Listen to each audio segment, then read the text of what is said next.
तो मित्रों शुरुआत करिए। क्वेश्चन नंबर 1 है व्यक्तिगत शिक्षण योजना એટલે કે આઈઈપી મુખ્યત્વે કયા બાળકો માટે બનાવવામાં આવે છે? ચાલો તો મિત્રો કે વ્યક્તિગત શિક્ષણ યોજના મુખ્યત્વે કયા બાળકો માટે બનાવવામાં આવે છે? તો મિત્રો જવાબ આવશે કે ભાઈ વિશિષ્ટ જરૂરિયાત ધરાવતા બાળકો માટે। તો ઓપ્શન બી આનો સાચો જવાબ રહેશે। નેક્સ્ટ, ભારતમાં માલવીય મિશન शिक्षक तालीम कार्यक्रम कोणे शुरू कर्यो? ओके, शैक्षणिक जो करंट अफेर्स पूछावानुं छे एमांथी आ प्रश्न पूछवामां आव्यो छे। तो आमां जवाब आवशे धर्मेन्द्र प्रधान। नेक्स्ट, रमत आधारित TLM जादुई पिटारा कार्यक्रम कोणे लॉन्च कर्यो छे? ओके, तो जे जादुई पिटारा कार्यक्रम छे मित्रों ते NCERT द्वारा लॉन्च करवामां आव्यो छे। नेक्स्ट, बालवृंदनी रचना करवा पाछळनो हेतु शुं छे? तो के बालवृंद, तो आनी रचना करवा पाछळनो मित्रों हेतु छे सहपाठी शिक्षण। नेक्स्ट, CCE मां निर्णय लेवानुं कौशल्य कया क्षेत्रमां मूलववामां आवे छे? तो जवाब आवशे कि भाई सहज्ञानात्मक क्षेत्र एटले के जीवन कौशल्य। नेक्स्ट, आंतरराष्ट्रीय मातृभाषा दिवस। ओके, आंतरराष्ट्रीय मातृभाषा दिवस क्यारे उजववामां आवे छे? तो आप सौ जाणीए छीए 21 फेब्रुआरी। नेक्स्ट, धोरण 1 અને 2 ના વિદ્યાર્થીઓને શીખવવા માટે શ્રેષ્ઠ પદ્ધતિ કઈ છે? ઓકે, ધોરણ 1 કક્ષા 1 અને કક્ષા 2 ના વિદ્યાર્થીઓને શીખવવા માટેની મિત્રો જો શ્રેષ્ઠ પદ્ધતિ હોય તો એ છે વાર્તા પદ્ધતિ। નેક્સ્ટ, નીચેનામાંથી કયું માત્ર આનુવંશિકતાના પરિબળો દ્વારા નક્કી થાય છે? ઓકે, આનુવંશિકતાના પરિબળો દ્વારા નક્કી થાય નીચેનામાંથી તો એ છે મિત્રો આંખોનો રંગ। આંખોનો રંગ। નેક્સ્ટ, પ્રદર્શન દ્વારા શિક્ષણ કરતી વખતે વિદ્યાર્થીઓને માર્ગદર્શન મળે તે માટે શું રાખવું જોઈએ? તો જવાબ આવશે પ્રશ્નાવલી। નેક્સ્ટ, क्वेश्चन नंबर 10 कि भाई समग्र चर्चानी फलश्रुति रूपे शू तैयार थाय छे? तो तैयार थाय छे संकलित नोट। चलो त्यारबाद क्वेश्चन के कई शिक्षण पद्धति थी वर्गनी कृत्रिमता दूर करीने स्वाभाविकता उत्पन्न करी शकाय छे? चलो तो मित्रों ए पद्धति छे परिसंवाद पद्धति। समस्याओं उकेल केवी प्रक्रिया है? ओके, समस्यानो उकेल ए केवी प्रक्रिया है? तो एक वैचारिक प्रक्रिया है। प्रोजेक्ट पद्धति में नीचेनामांथी शेनो समावेश नहीं थतो? ओके, प्रोजेक्ट पद्धति आपणे वात करीए तो एमां क्रियाशीलता, वास्तविकता, अनुभवोनो समावेश थाय। चर्चानो आनी अंदर समावेश थतो नथी। नेक्स्ट, ग्रीन हाउस शब्द कोना द्वारा आपवामां आव्यो छे? ग्रीन हाउस शब्द जे छे मित्रों ते जीन फोरियर द्वारा आपवामां आव्यो छे। चालो त्यारबाद के तार्किक अभिगम एटले शुं? ओके, तार्किक अभिगम, तो तार्किक अभिगम एटले सरळथी शरू करी कठिन तरफ जवुं। ओके, सरळथी शरू करीने कठिन तरफ जवुं। शैक्षणिक हेतुओनी सफलतानो आधार कोना पर रहेलो छे? तो ए रहेलो छे मित्रों पाठ आयोजन पर। ओके, समयगाळाने आधारे आयोजनना केटला प्रकारो पाड़ी शकाय? ओके, समयगाळाना आधारे आयोजनना केटला प्रकारो पाड़ी शकाय? तो 5 प्रकार पाड़ी शकाय। केटला? 5। छूटा तासवार पाठ आयोजननो समयगाळो केटलो होय छे? तो एनो समयगाळो होय छे 30 થી 40 मिनिट। चलो नेक्स्ट, खाली जग्या ए गाणितिक प्रक्रियाओ आत्मसात करवा माटे छे? तो ये दृढ़ीकरण कार्य। त्यारबाद के कई राष्ट्रीय शिक्षण नीति में शिक्षकों ने तालीम आपवानो एक राष्ट्रीय अभिगम शुरू थयेलो? तो जवाब आवशे राष्ट्रीय शिक्षण नीति 1986। खाली जग्या ए अंकगणित अने भूमितिनुं स्वरूप छे। ओके, अंकगणित અને ભૂમિતિનું સ્વરૂપ એટલે સંખ્યા રેખા। નેક્સ્ટ, વરણી પ્રકાર એટલે કે જવાબો ઓળખો પ્રશ્નોનો નીચેનામાંથી કોનામાં સમાવેશ થાય છે?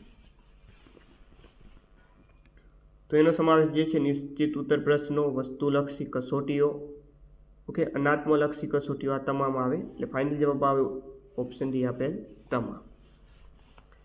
મૌખિક કાર્યમાં કુશળતા લાવવા માટેના અંગો પૈકી નીચેનું કયું નથી? કયું નથી નીચેનામાંથી વાત કરીએ તો સમાચાર પત્ર નથી મિત્રો. ઓકે, સમાચાર પત્ર, ઓકે, સમાચાર પત્રનું વાંચન. વાર્તા કથનમાં સૌથી અગત્યનું પરિબળ કયું છે? તો એ છે આરોહ અવરોહ. નીચેનામાંથી કઈ વાંચન શિક્ષણની પદ્ધતિ છે? ઓકે, વાંચન શિક્ષણની પદ્ધતિ કઈ છે? તો અક્ષર પદ્ધતિ, શબ્દ પદ્ધતિ, વાક્ય પદ્ધતિ, આ તમામ જે પદ્ધતિઓ છે વાંચન શિક્ષણની પદ્ધતિઓ છે. ફાઇનલ જવાબ ઓપ્શન ડી આપેલ તમામ. ઉચ્ચાર દોષ નિવારવા માટે નીચે પૈકી કયો ઉપાય શ્રેષ્ઠ છે? તો એ છે આવૃત્તિ, પુનરાવૃત્તિ. નેક્સ્ટ, અનુલેખનમાં કઈ ઇન્દ્રિયનો સૌથી વધુ ઉપયોગ થાય છે? નેત્રેન્દ્રિય. ચાલો, શ્રુત લેખનમાં કયું કૌશલ્ય હોવું આવશ્યક છે? ઓકે, શ્રુત લેખનમાં કયું કૌશલ્ય હોવું આવશ્યક છે? તો એ છે મિત્રો શ્રવણ કૌશલ્ય.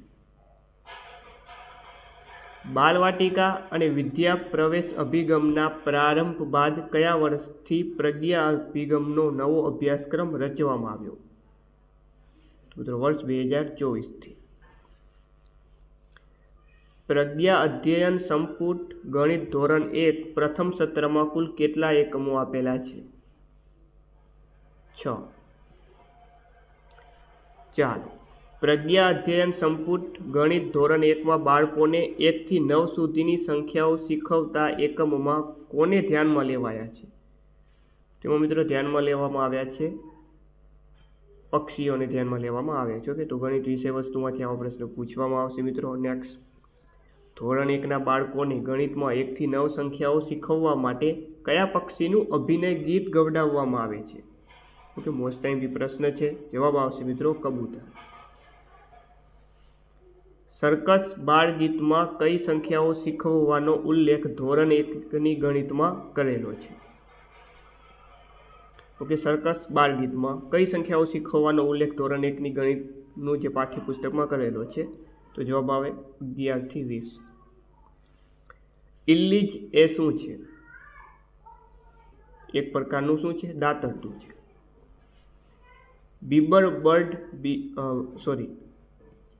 બર્ડ તરીકે કોને ઓળખવામાં આવે છે? Okay, વીવર bird. તો જવાબ આવશે મિત્રો સુગરીને.